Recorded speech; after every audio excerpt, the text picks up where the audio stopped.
अस्सलाम वालेकुम नाजरीन, एक नए व्लॉग के साथ इफ्तिखार शराजी आपकी खिदमत में हाजिर है। नाजरीन, इस मुल्क के जो बड़े बड़े मसाइल हैं उसमें करप्शन तो अपनी जगह पे है ही है, और इसके साथ साथ इस मुल्क के अंदर जो एलीट कैप्चर है, गोया कि ये अब अशराफिया का मुल्क बन गया है, जो हार्डली 1% भी नहीं है इस मुल्क का, लेकिन वो इस मुल्क पे न सिर्फ राज कर रहा है बल्कि इस मुल्क के निज़ाम के बखिए उधेड़ रहा है, और इसको एक ज़ाती जागीर के तौर पे हम कहें कि इस्तेमाल कर रहा है तो गलत ना होगा। आज हम बात कर रहे हैं एचिसन कॉलेज के प्रिंसिपल के इस्तीफ़े की, कि जिसमें उन्होंने वाज़े तौर पे ये लिखा है अपने इस्तीफ़े में, मोहतरम माइकल ए थॉमसन, जिनका ताल्लुक भी ऑस्ट्रेलिया से है, एचिसन में एक अरसे से खिदमात सर अंजाम दे रहे थे, लेकिन बिलाखिर उनको ये मुलाजमत छोड़ के जाना पड़ा। और वजह वो उन्होंने क्या बताई, गोया कि इस इदारे में कि जिसकी 150 साल शानदार तारीख़ है और एचिसन कॉलेज ने बड़े नामवर शख्सियात पैदा की हैं, और इसका जो इल्मी मयार है वो पूरे पाकिस्तान में नहीं बल्कि हम कह सकते हैं कि बड़े सग़ीर में और दुनिया में उसकी एक मिसाल दी जाती है, लेकिन आज उसका प्रिंसिपल इस बुनियाद पे ये नौकरी छोड़ के जा रहा है कि यहाँ पे नेपोटिज़म है, यहाँ पे एक सिफारिश कल्चर है, यहाँ पे एक पुअर मैनेजमेंट है, और चीज़ें बहुत हद तक कंप्रोमाइज़ हो रही हैं। लिहाजा वो अगरचे इस मुल्क के वो शहरी नहीं हैं, वो एक गैर मुल्की हैं, लेकिन वो गैर मुल्की इस इतने बड़े तालीमी इदारे की जो रिवायात हैं उसका वो अमीन बनना उन्होंने पसंद किया है, और जो नेपोटिज़म है और जो यहाँ पे एक सिफारिश कल्चर है उसको बर्दाश्त नहीं किया और वो नौकरी छोड़ के चले गए हैं। गवर्नर को जिन्होंने ख़त लिखा है, या गवर्नर के बजाय बल्कि हम कह सकते हैं कि अपने स्टाफ को जिन्होंने ख़त लिखा है, जिसमें उन्होंने वो सारी वजूहात बयान की हैं कि जिसकी बुनियाद पे वो दिल बर्दाश्ता हो के यहाँ से अब जा रहे हैं, गोया कि 1 अप्रैल के बाद वो अवेलेबल नहीं होंगे। तो हालात अब आपके सामने नाज़रीन। वफाकी काबीना में भी जब आहत चीमा साहब के जो साबिक ब्यूरोक्रेट हैं, जिनका ब्यूरोक्रेसी का एक बैकग्राउंड है, और आपको याद होगा कि 2013 से 2018 तक जब मुस्लिम लीग नून की हुकूमत रही है, तो वो शहबाज शरीफ साहब जो प्राइम मिनिस्टर हैं, वो चीफ मिनिस्टर पंजाब थे, और उनके साथ वो बतौर एक उनके बाएतमाद अफसर के तौर पे काम करते रहे। और फिर जो साफ पानी स्कैंडल और जो बाकी कुछ इस तरह के मामला थे, आपको याद है कि चीमा साहब, और फिर उसके बाद मरकज़ में फवाद साहब जो प्रिंसिपल सेक्रेटरी थे नवाज शरीफ साहब के, ये लोग गिरफ्तार भी हुए करप्शन चार्जेस पे, और 1 साल तक तकरीबन जेल भी काटी इन्होंने। उसके बाद फिर हालात बदले और वो बाहर भी आ गए। अब भी देखा जाए तो जब वफाकी काबीना 8 फरवरी के इंतखाबात के बाद बनी है, तो जो 5 गैर मुंतखब लोग वफाकी काबीना में शामिल किए गए हैं, उनमें चीमा साहब भी शामिल है। अगरचे अभी तक वो स्ट्रेंजर हैं, उनका कोई ना तो कौमी असम्बली के मेंबर हैं, ना ही वो सेनेट के मेंबर हैं, लेकिन उनको वफाकी काबीना में शामिल किया गया और उन्होंने हल्फ भी लिया। तो ये एक बड़ी अनोखी नज़ीर हमें देखने को मिली, और ये वो शख्सियत हैं कि जो PDM की 16 माह की हुकूमत में भी वो एक तरह से प्राइम मिनिस्टर हाउस में खिदमात अंजाम देते रहे बतौर एडवाइज़र प्राइम मिनिस्टर के। उसके बाद जब निगरान सेटअप आया तो उसमें भी वो रहे, बतौर एडवाइज़र के तौर पे प्राइम मिनिस्टर के काम करते रहे, अगरचे उनके ऊपर एतराज़ किया गया कि वो एक सियासी वाबस्तगी रखते हैं और उनका एक सियासी जमात से ताल्लुक़ है, लेकिन वो शामिल रहे निगरान सेटअप में भी, और इलेक्शन कमीशन के बाहर एतराज़ के बावजूद आखिर पर जाके कहीं उनको उस ओहदे से हटाया गया।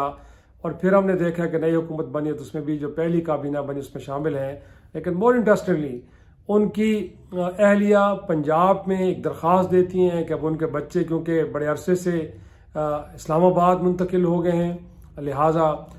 जो उनकी यहाँ पे सीट्स हैं एचिसन कॉलेज में उनको तो रिज़र्व रखा जाए, वो किसी को दी ना जाए। और साथ में ये भी कहा गया कि उनकी जो फीसें हैं वो माफ़ कर दी जाएँ, क्योंकि वो उनके वालिदैन इस काबिल नहीं है कि 2 जगह पे फीसें अदा करें। लेकिन क्योंकि कॉलेज का ये कानून है कि जब आप सीट रिज़र्व करेंगे तो उसके अगेंस्ट आपको फीस भी देनी पड़ेगी, और आम आदमी भी, हम जैसे लोग भी जब प्राइवेट स्कूल्स कॉलेजेस के अंदर यूनिवर्सिटीज़ के अंदर हम जब बच्चों को पढ़ाते हैं, तो अगर जो 3 माह की गर्मियों की तातीलात होती हैं उसमें भी हमें देना पड़ती हैं फीसेस, हमें तो कभी माफ़ नहीं की जाती, लेकिन क्योंकि एलीट के लिए कुछ ख़ास ट्रीटमेंट होती है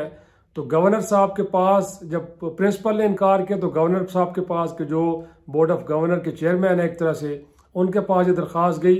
क्योंकि आहत चीमा साहब की थी, उनकी अहलिया की जानिब से थी। मैं दावे से कहता हूँ कि अगर किसी आम वालिद की होती तो शायद उसको इतने जल्दी एंटरटेन ना किया जाता। तो बतौर चेयरमैन बोर्ड ऑफ गवर्नर उन्होंने फौरी तौर पर उसको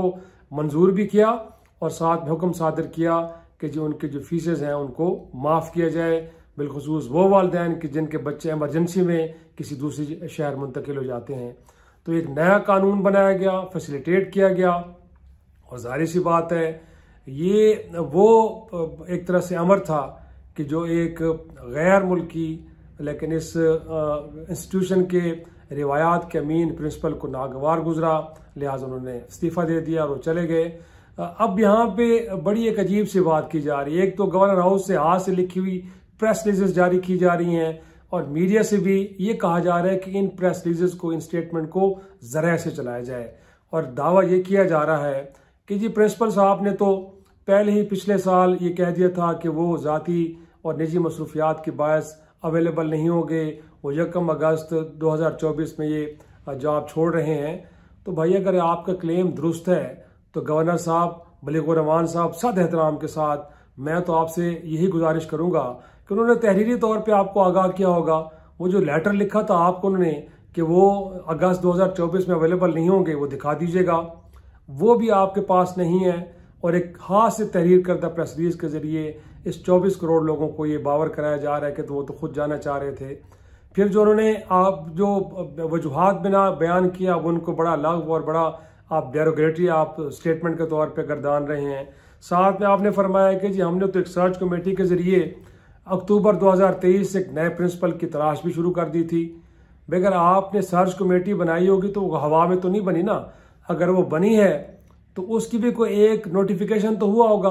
उस सर्च कमेटी के कौन से मेंबरान हैं, उनमें कौन कौन शामिल हैं, और अक्टूबर से एक सर्च हो रही है तो यकीनी तौर पे कुछ लोगों को इंटरव्यू तो किया गया होगा। वो लोग कौन है जिनको इंटरव्यू किया गया है और आपने उनको सिलेक्ट करना है, तो जिन लोगों को शॉर्ट लिस्ट किया गया वो आज दिखा दीजिएगा ताकि लोगों को इत्मीनान हो जाए।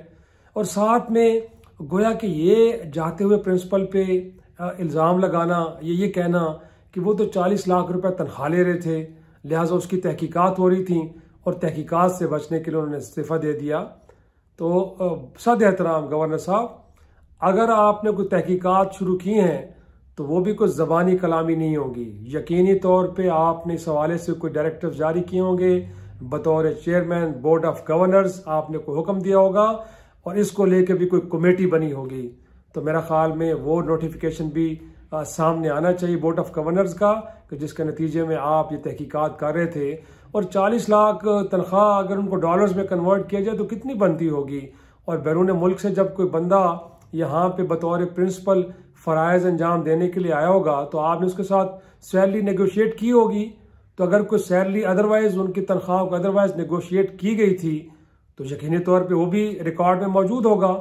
तो बता दीजिएगा, लोगों को बताएं कि प्रिंसिपल ने आज खुद कैसे अपनी तनख्वाह बढ़ा ली। तो मेरा ख्याल में इस तरह करके आप उन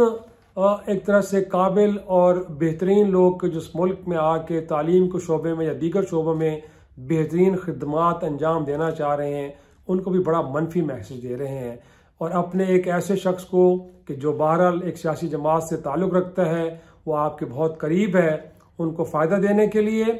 और उनको उनकी जो गलतियां हैं या उनको जो एक आंडू फेवर दी गई थी उसको प्रोटेक्ट करने के लिए ये सारी कहानी कर रहे हैं, जिससे अल्टीमेटली इस मुल्क का और इस मुल्क के तालीमी इदारों का नुकसान हो रहा है। गवर्नर साहब, इस मुल्क में 3 करोड़ बच्चे आउट ऑफ स्कूल हैं, तो आप अंदाज़ा लगाएं कि इस वक्त 3 करोड़ बच्चों को तालीम की सहूलत मुयसर नहीं है। फिर हम देखें हमारी यूनिवर्सिटियों का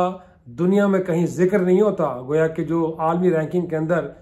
इसीलिए कि हमारा तालीमी मयार रोज़ बरोज़ जवाल पजीर है। और ऐसे में कोई गैर मुल्की शख्स कि जो किसी एक इदारे की रिवायात को, उसके आला तालीमी मयार को बरकरार रखना चाहता है, उसको आप इस अंदाज में ट्रीट कर रहे हैं। तो मेरा ख्याल में ये एक शख्स की खिदमत करने के लिए 24 करोड़ अवाम